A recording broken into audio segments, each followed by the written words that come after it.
so excited for this next part of the conversation. For those of you who don't know me, my name is Lauryn Nwankpa. Hot off the press, I just started my own agency recently. Social impact and brand consultancy. And I'm a proud board member of Charter Help, so thank you all for being here in this space.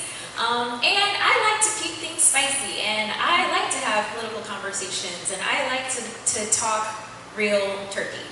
So we're going to do that, or talk real tofu, if that's what you're into. Yeah, I've had the pleasure of kind of dipping my toes in the climate space through my affiliation with Charter Help, and have been blown away by how many corners folks are not seeing around, as we're very quickly rushing towards, hopefully, a future where we are adopting technology that is required to keep our planet better and safer than how we found it, frankly. So I love these conversations. I'm constantly learning. And I think this particular conversation really intersects well with my work, kind of in the consumer brand space, where we're looking at how institutions like corporations are trying to navigate, how they're communicating with their consumers, what they're doing to mitigate, what they're doing to prevent climate disasters, and how they are holding themselves accountable to a much more diverse kind of ecosystem of stakeholders. So without further ado, I'm going to bring this panel right back up, and we will kind of get into some of the nitty-gritty. And I kind of want to, as quickly as possible, get into some audience participation and questions, because I just feel like you guys are itching to ask questions. So we're going to get into it. So come on back up, y'all. Let's give it a round of applause for our esteemed panel. Awesome.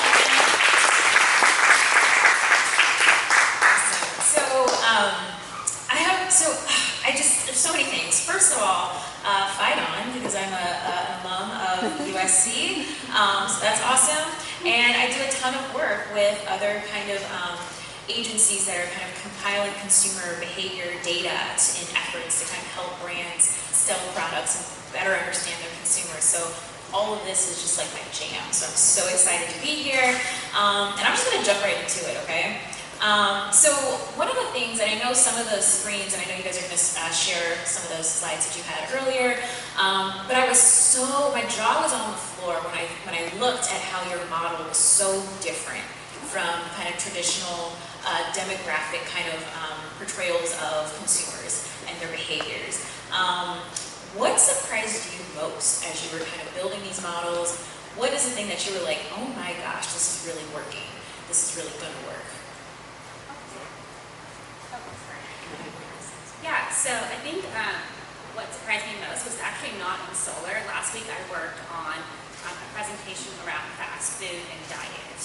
And something that was quite surprising, well, I'll just ask, who do you think are the top consumers of fast food in the United States in our segments?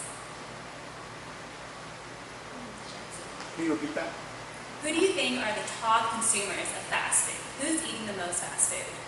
If you had to look across those who are concerned with climate, not concerned with climate, maybe in the middle, who's eating fast food? The middle?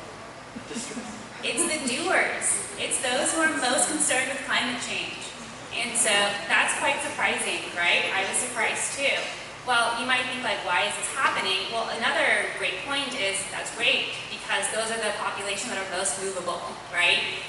They're consuming the most fast food, but we also know that they're most willing to try plant-based alternatives like the Impossible Whopper or sustainably sourced ingredients. And when we try different messages on them, it works. And so I think that for me was honestly shocking. I checked the data to make sure it was not wrong. That's awesome. Ooh, we have a question. Yeah, I'm going to go ahead and... I have to follow up with, like, why? Is there a baby, or is that so busy doing that we have to... Yeah, so I think this comes back to that remember, these segments are comprised of multiple identities, a lot of them being folks that are aged 18 through 55, and also 35 through 55. So part of it is an age story, part of it is they're dominant in the workforce. And I think one more surprising fact from this is, where do you think they're eating fast food when they are doing it? At the office? Where? At the office? At home. Or like what restaurant, I should say. So say Chipotle. I think it's Chipotle, but that's not the answer. It's McDonald's. 56% of them are eating McDonald's at least once a month. And that's right. So if you had to think about like which restaurant would go target to really help out the needle, it's McDonald's. Wow. I mean, I did go to Wendy's yesterday because I was on my way to pick up my napkins, but that's not current there. The nuggets were delicious. So, you know, when you are, and I think I'm a doer, but I really was taken aback by kind of your kind of overall kind of interpretation of the data, and one of the things, just to make this as intersectional as possible, one of the things that I was thinking about was this concept of intersectionality and these multiple facets of one's identity that are all informing who we are and how we behave. And I love just how we're moving away from kind of some of these what feel like very binary, what feel like very archaic, what feel like very old kind of conceptions of consumer segmentation, to allow us to have much more nuanced conversations in a way that I think are frankly more human. And speaking of kind of humanity, we're going to switch over to a little bit of AI. As we think about, Allison, you talked a lot about the kind of misinformation that is frankly very prevalent these days, and I don't see it going away anytime soon. And ChatGPT may or may not have helped me make these questions, but that's not important, it's fine. But as we think about media professionals, journalism professionals, that's one thing. But as we think about kind of like regular, everyday human beings, the information that we're constantly inundated with, having to do the work to kind of make sure, is this information right? Is it not right? And the doers in this room that are tasked with sharing kind of information with their peers and with folks that might be a little bit more of the deniers or the doubters, how do we make sure that we're all kind of on the same page, even if we're not professional journalists, for example? It's really hard. I read a terrifying paper yesterday about AI and the invasion of fake papers on Google Scholar. What? The researchers at the Harvard Kennedy School were specifically looking at, because it's the Kennedy School, just a policy school, we're particularly looking at policy areas that those papers were invading, and the two top areas were healthcare and the environment. Totally terrifying. And I think that's the hard part about this, is that like maybe, I'm going to make a guess, you might be more skeptical of a meme than you are going to be of something that looks like an academic paper. I will tell you what I do when I see something that seems suspicious, and this is like exhausting, it puts the work on us, but like, I look it up, I look at multiple news sources, and that's how I try to parse my information. It's like part of my job, and it means that much to me, so I do it, but I understand that is just like not how it's going to work for most people. I would also encourage you, if you suspect that something might not quite be right, to please not circulate it. If you're not sure, just please don't share it. Don't amplify those messages. Yes? If you had to give the average consumer one news outlet to actually trust, would it be the Associated Press or would it be something else? It's getting spicy. Ooh, well, I'll tell you, I'm going to speak about climate in specific right now. I think that there's no better climate reporting happening than at the LA Times. And I do not say that because we live in Los Angeles. We have a couple of the, I actually have goosebumps talking about it right now because I feel kind of like a sense of local pride. But we have a couple of the absolute best climate journalists working in LA right now. If you are not reading Boiling Point, which is Sammy Roth's newsletter, I highly encourage it. He's, I think he's probably a genius. Like, he's just really, really smart. He's able to gather information and make really compelling stories in a way that few others are. Like, his knowledge is so strong. Also, Rosanna Shaw writes for the LA Times. She's a Pulitzer nominated writer. Her book, California Against the Sea, is like been out for a year. It's already been reprinted at least once. It's winning tons and tons of awards. So I really trust my local news outlet, other places that I enjoy reading for kind of like different angles, but that I really trust are, I really like Bloomberg Green. I think they do a great job. And, you know, I still think that the New York Times is a really trusted source. I do think AP is doing a great job. Financial Times, I read The Guardian. I have a bunch of different Google alerts set up, and like The Guardian, you can also see who's doing the most climate news just based on these Google alerts and The Guardian. Some people have different feelings about it, but I think it's always like whatever we can do to get perspectives outside of the US perspective, and that's still a very Western perspective.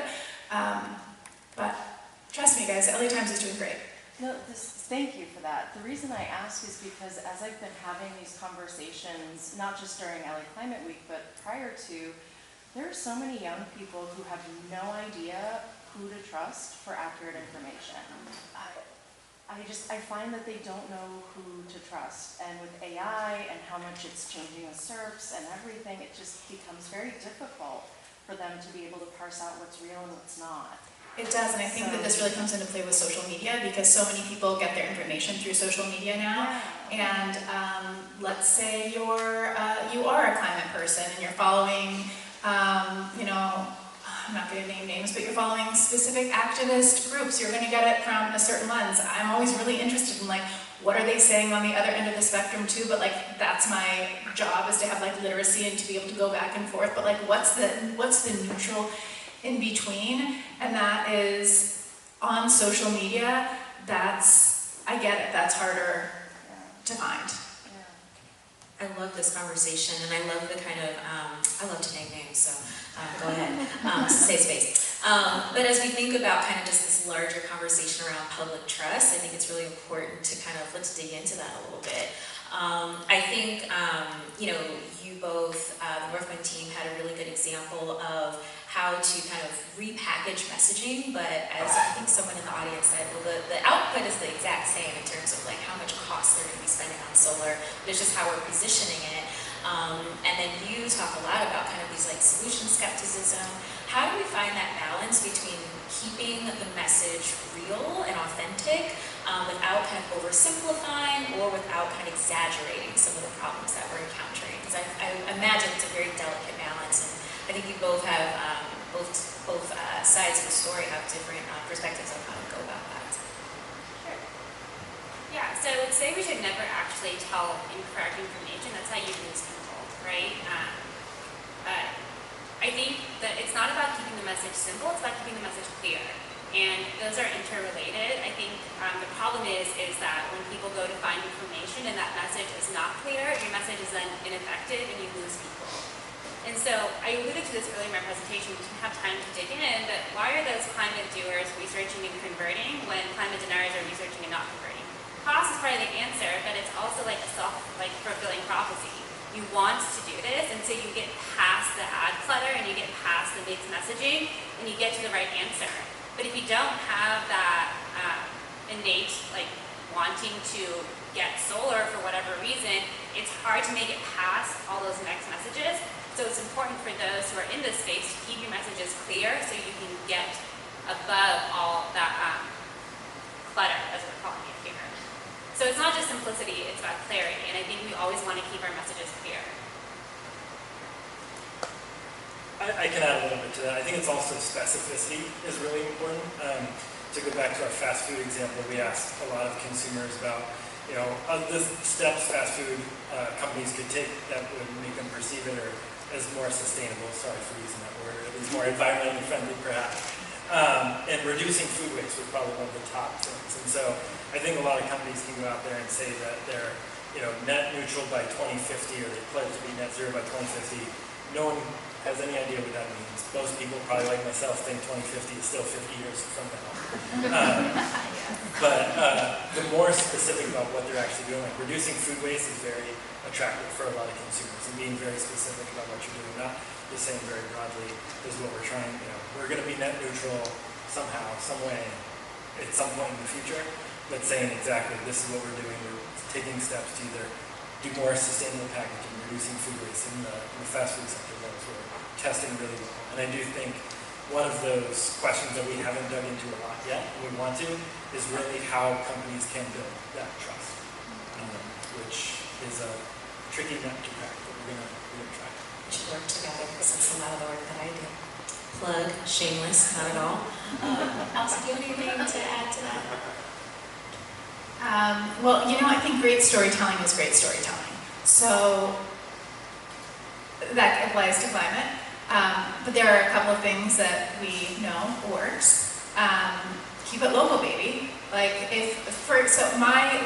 area of geopolitical interest that is very high for me that I think about and read about all the time, moderating a panel about next week, is the Arctic. I am obsessed with the Arctic. It's where climate change is happening the fastest. It's an 8-country region. There's the Russia and China issues, fascinated by it.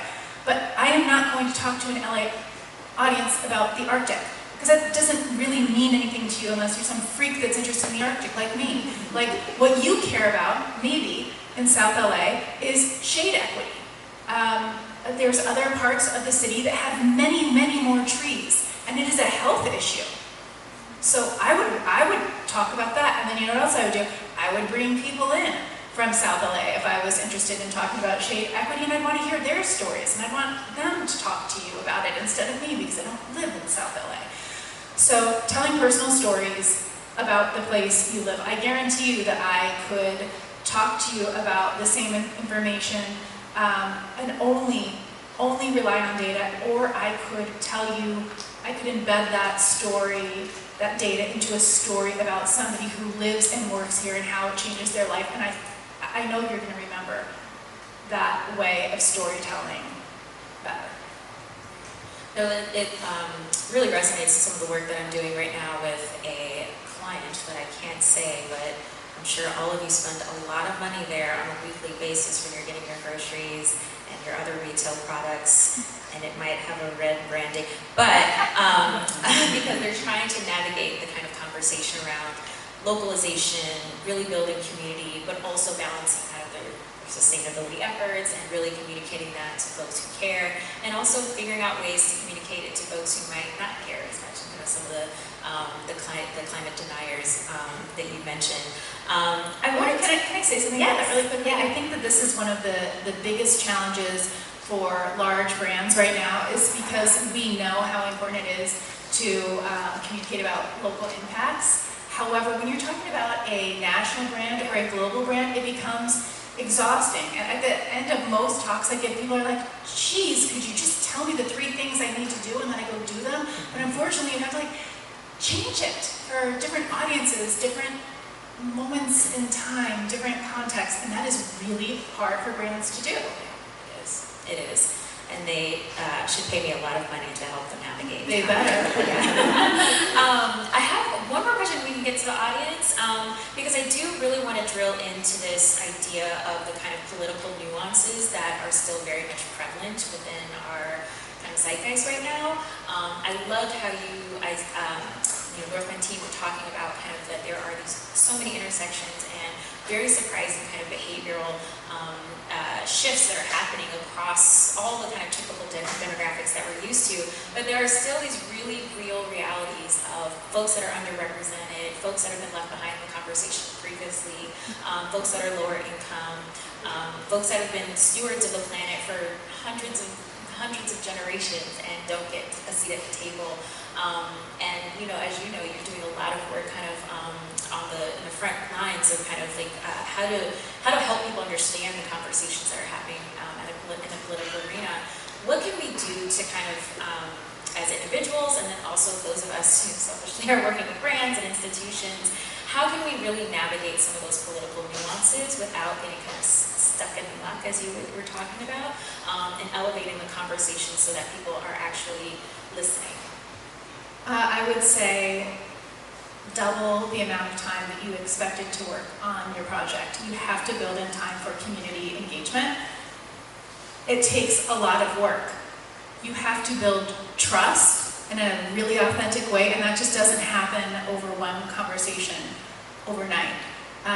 Something that was really important to me in this Imperial Valley storytelling project for Electric Futures is that we heard the perspective of the people who had lived on the land for millennia. And I was committed to not publishing the podcast until we had that perspective. It took 6 months to not only make contact with an Indigenous leader, but for her, through her lawyer, to believe that we were sincere and that we were going to be above board in all possible ways. And I'm really proud to say that Sammy Roth, that LA Times reporter I mentioned, emailed me after he listened to the podcast, and he said, you know, I've been following this story since I worked at the Desert Sun in this area, and this is the first time I have heard any Indigenous person talk about lithium extraction. I was so proud of that. It's one of my most proud emails I have received in my job at USC, but it really took a lot of time. And so if you're trying to turn something around quickly, you're just simply not going to be able to get authentic community buy-in, and that can be hard because often we don't have time. But maybe if you start thinking about what is needed earlier in terms of time, and not just the money, but also the time, that can help a little bit. Okay, I think it's hard to follow up. I think my simple answer here is from like a data standpoint. We know that knowledge about a lot of different government incentives, whether it's the IRA home energy rebates or something else, maybe through your local utility company, varies a lot across different communities. And that's quite unfortunate because it means that sometimes those who benefit from the most aren't actually using these programs. And there's great nonprofits out there that are doing the hard work, especially in Oakland, that are trying to get communities to understand that, hey, did you know you can get $800 off on your induction stove? You don't have to use gas. Or did you know you can get a heat pump at an $8,000 reduction? So if your AC breaks, you don't need to invest $12,000, $20,000 on getting another HVAC system. You can get an all-in-one solution here with heat pump. And the government's going to give you a rebate, not tax credit, to do it. And so I think it starts there. I think it starts with education campaigns and awareness, and part of that comes from our end of trying to measure who knows what and who doesn't know what, and then passing that information on to people on the ground that are actually going and trying to raise awareness to help them renovate and retrofit. And that's going to help them save money on their bills, and that's going to help them with health effects when you're talking about like gas stoves in their home. So it's a really involved process. It's not a simple answer, but I think part of addressing socioeconomics issues is getting people to understand what is accessible to them, and also building trust that these organizations are not trying to scam them, that this is actually available to them. We did a little bit of this work at my last organization, and it's really shocking when you hear people's actual stories and why they're not wanting to retrofit. It's not as simple as saying like, hey, you can save money. That comes later. I think we need to tell them like, this is an actual rebate that you can get. They don't understand that this is an upfront cost reduction. They are not paying a $10,000 bill. They are paying a $1,000 bill, or sometimes even less. That's a very involved process, and like you said, it takes a long time. It's not overnight. The only other thing, I completely agree, the only other thing I'd add is the messaging, to bridge the political divide on some of these things matters a lot. And, we're not going to reach the doubters, we're not going to reach the deniers when we lead with climate change, certainly not if we're leading with the polar bears, right? But you can reach them. One of the most high testing messages that we get across consumers, not sector specific, is people very much value buying high quality products that last. And that in itself is a sustainability measure as well. If you're not having to buy something 20 times or 5 times, you're only buying one high quality product that lasts, that's the way that people can kind of build trust. And that, no matter what group you're in, that's something that you care about and value. And so when we're looking at these technologies that will help with climate, they will help with emissions, there are some messages that are cross-cutting. Public health is another one that we've been discussing already. In one of my past jobs, we ran a campaign across the state of California working on reauthorizing cap and trade. Again, we didn't talk about carbon or emissions once. The number one message was health and pollution. And the number of days your kid might miss school because of asthma, reducing. And that's what will reach people across the spectrum and won that campaign with a significant project. I think we have time for one or two more audience questions. Oh my goodness. Sean, can you give us, You got the mic. yeah, you know what? Say less. Okay. We'll also hang around Yeah, after well, this. yeah, we'll also hang around after. I see a ton of hands and I want to get, oh my goodness. Okay, I saw you with the hat first, like a while ago, so. I've got Sean's evil eye. Oh, yeah. I guess this is probably to Allison and Lauren about, I mean, some of us here flew down for LA and there's a checkbox for some airlines about if you want to use carbon credit. I didn't click that box because I was like, I wouldn't how either. much is it? How's it being measured? You know, what is the scheme? And it's like, I could look it up, but the timer is ticking down. I got to purchase it now. How do we get that across? What is that? Like, what should these companies or how should we be seeing that message? Well,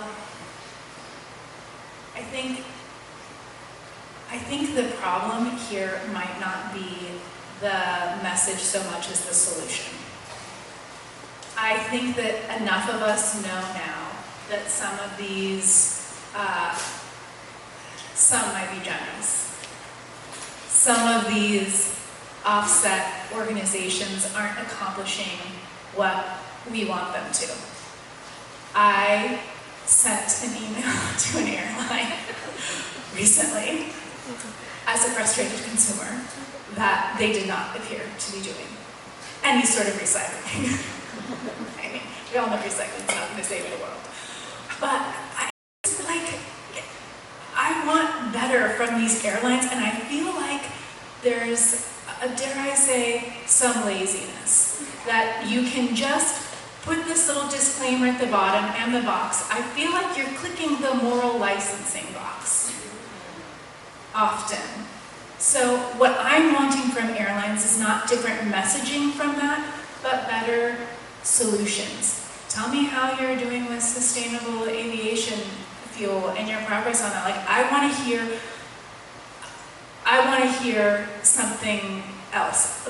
I also recognize that what I think really works about this click the box model is that you can feel like you've done something, and I know we all want to feel like we have done something. That's probably why you're here. It's why I do my job. I actually think that I have less climate anxiety than a lot of people I know, because every day I'm like doing this for work, and that helps. So airlines need to find another box for us to check that actually works, is my personal opinion. And I'm going to use this opportunity to say one more thing about your question earlier about news outlets, which is just, if you know people who primarily get their news on social media, Washington Post has a climate account that is really good. Washington Post is absolutely one of the best. I should mention them earlier. They have reporters covering all kinds of aspects of climate that other outlets don't. I give them a lot of props for their climate work. Follow the Washington Post climate account, and I feel you can trust them as much as anybody. Sorry, can I ask something? What about Grist? Oh yeah, I think Grist is absolutely. That's a great one. That's a great suggestion. Follow Grist. They're really good too. Really good. Canary Media? Yeah, Canary Media. I feel like what I like about of these options, what I like about Washington Post is that for people who are not climate people, I feel like it's very mainstream, right? So for us, Grist and Canary Media. For your niece or nephew, maybe Grist and Canary will work for them. Maybe they are just getting into this and they need something really straightforward in that case. Washington Post does a great job. They have a graphics person, like, it's nice. I love that. And just to build on one of the things you said, I think we are in this weird balance for consumer brands that, we want to put a lot of the agency in the hands of consumers, so that they feel like they're a part of decisions that are being made. But at the same time, I think brands need to take way more responsibility. So instead of asking me if I want, carbon capture and I have to pay a little bit more for this, like, just do it. Just do it as a brand, and then put some billboards up to tell me that you did it, and so that the top of funnel messaging is all about what we've already done versus like forcing, either forcing the cost back on me as a consumer, forcing kind of these decision points that I might not be well prepared to make when I'm trying to just buy a ticket. And that happens across sectors as well. So whether it's with retail, whether it's e-commerce, whether it's airlines, healthcare, all these sorts of things, instead of stock buybacks, just like, do more carbon capture or, reimagine kind of like the ways of working so that you're pushing the needle as an organization. And then you have so much fodder to talk about kind of from a top of funnel marketing and communication standpoint. So. Yeah, we already pay for like an airport. We do. The taxes are already being paid, okay? I love that. And you all probably know this in this group. You know who generated the phrase carbon footprint, right? BP. I still totally believe in individual responsibility, and frankly, I do get a little cranky when people say, like, it's the government. No, y'all, we have to vote. We have to buy different things when we go to buy, but like, let's also be aware of exactly what you're talking about. I love your point. I hope you can convince that large brand to do the things you're talking about. Trying. I saw some other hands, and I know Sean is going to kill me, but I love this engagement, so we're going to keep going. Yeah, see you back there. Yeah. For the great panel, thank you, Allison, as well. I wanted to say Semaphore is a good media outlet, and also USGBC California's blog, which I write for, and Julie writes for it, is really good too. Amazing. Yeah. So USGBC LA is now known as USGBC California. Love that. Thank you for that. Yes. I was really intrigued with what you mentioned, Allison, about certain companies that once they it's almost a net negative when they put something out, because there's always going to be somebody that's sort of criticizing it, and you're saying you implied that it's kind of around the messaging, but to what extent do you guys, when you're working with clients, have to kind of tell them, listen, you're not going to get everybody, that they just have to kind of plan, have a cushion for that in terms of the way they're looking at it, so that it's a net positive versus a negative? I can totally take this one. Yeah, so it's tough. So I was last year when Bud Light had their whole debacle. This isn't climate related, but it's similar context in the sense of brands really trying to manage kind of where they sit in these kind of political zeitgeist culture conversations. And if they don't do it well, it can really backfire. So everyone in the marketing world was like, how do we not become, a Bud Light? How do we make sure our companies and the brands that we're working with are not, before that it was the Pepsi moment with Kendall Jenner, and before then, there's all these like moments where it's like, ooh, don't do that, don't do that. But the interesting thing is that when we had early conversations, we didn't end up working with them, so I'm going to name some names. We had early conversations with folks over at Purdue Chicken, who is one of the largest suppliers of chicken for Chick-fil-A as well as Walmart. And Purdue has this really amazing reputation for high quality. They have like a completely reimagined their supply chain. Everything's clean. Like you can eat the chicken feed because it's so good, or not good, but like healthy, I guess. You should be eating chicken feed. And so, but they were like, you know what? We're not political. We have like these co-ops of farmers. We just want to make good chicken. I said, but you know what? If you're over here talking about transparency of your supply chain and you're asking consumers to take a deeper look into your company, then they're going to start asking, why are you supplying to Walmart and Chick-fil-A? Chick-fil-A, who has a long-standing kind of not great relationship with the LGBTQ community, for example. Walmart, who has been, Walmart is Walmart and has the Walmart effect. I don't have to explain all that. And so they thought that they were apolitical in these ways, or they thought that they were agnostic in these ways, and they were very concerned about losing this demographic of consumers, which is weird because they're kind of like these are like third-party consumers, because your main customers, like the Walmarts and the Chick-fil-A's that you're supplying to, they were so nervous about losing these people that might vote a certain way or might have certain values and beliefs that they thought were like, if their money's still green, use green dollars, so people are like, participating in stuff that's harmful for folks. We're not participating in stuff that's harmful for the environment. And it's okay for a brand to stand on that. And you have to trust that, especially with the kind of changing demographics and changing consumer perceptions, that that's going to be a winner in the long run. And so it's really hard though, because people will they want to hold on to every last little dollar with and to pry it from their cold dead hands. But realizing that Bud Light, well, one, I don't know, Modelo's the #1 beer brand right now. And let's talk about why that might be and who they're speaking to, why they're, and frankly, it's a better beer, to be honest. So really having those tough conversations with brands to help them kind of make sense of that.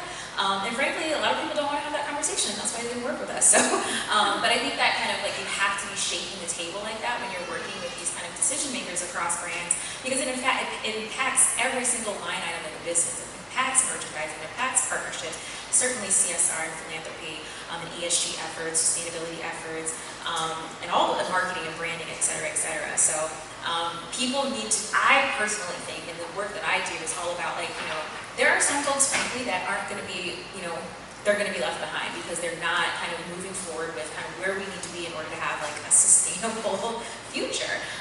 And you've got to be able to, and I think the helpful data though that allows us to say, look, there's a whole ton of people that you're actually alienating that do believe in this more sustainable future, that do believe in what you're doing, but you're alienating them at the, in order to get these last couple of coins from folks that are not so great consumers. So it takes having a point of view, and it takes moat building to be able to defend that point.